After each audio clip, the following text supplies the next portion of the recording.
পশ্চিমবঙ্গ মাদ্রাসা পর্ষদ থেকে তোমাদের যে টেস্ট পেপারটি দিয়েছে আগামী 2024 সালের মাধ্যমিক পরীক্ষার জন্য, তার আজকে সমাধান হবে পৃষ্ঠা নম্বর 40, বাংলা সমাধান। তপনের মেসমশাই কোন পত্রিকার সম্পাদককে চিনতেন? শুকতারা। সে ভয়ানক দুর্লভ জিনিস। দুর্লভ জিনিসটা কি? দুর্লভ জিনিসটা হলো যে সন্ন্যাসীর পায়ের ধুলো। নদের চাঁদের বয়স কত? 30 বছর। তারা আর স্বপ্ন দেখতে পারল না।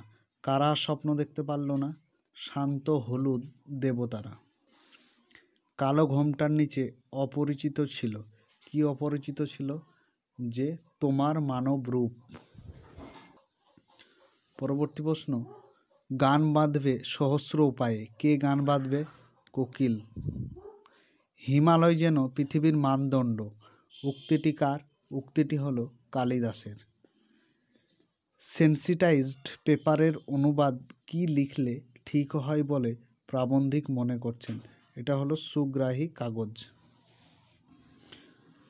19 শতকে 32,000 অক্ষর লেখানো যেত। কত আনায়? 12 আনায়। মন্দিরে বাজছিল পূজার ঘণ্টা।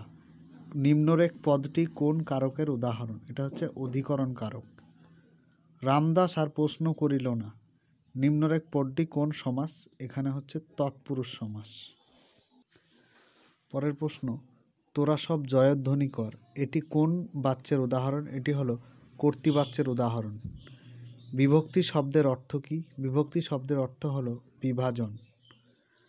বাংলার এই দুর্দিনে আমাকে ত্যাগ করবেন না, এটি কি ধরনের বাক্য? এটি হলো বিস্ময়সূচক বাক্য। আমি মহারাজ নই, আমি এই সৃষ্টির মধ্যে এক কণা ধূলি, এটি কোন শ্রেণীর বাক্য? এটি হলো যৌগিক বাক্য। রবীন্দ্রনাথ ঠাকুর গীতাঞ্জলি লিখে নোবেল পুরস্কার পান। এই বাক্যের নিম্নরেখ অংশটি হলো কি? এটা হচ্ছে বিধেয়। রাজায় রাজায় যুদ্ধ হয়, এই বাক্যের কর্তাটি হলো ব্যতিহার কর্তা। ভিডিওটি ভালো লেগে থাকলে বন্ধুদের সাথে শেয়ার এবং সাবস্ক্রাইব করে পাশে থেকো পরবর্তী ভিডিওর জন্য।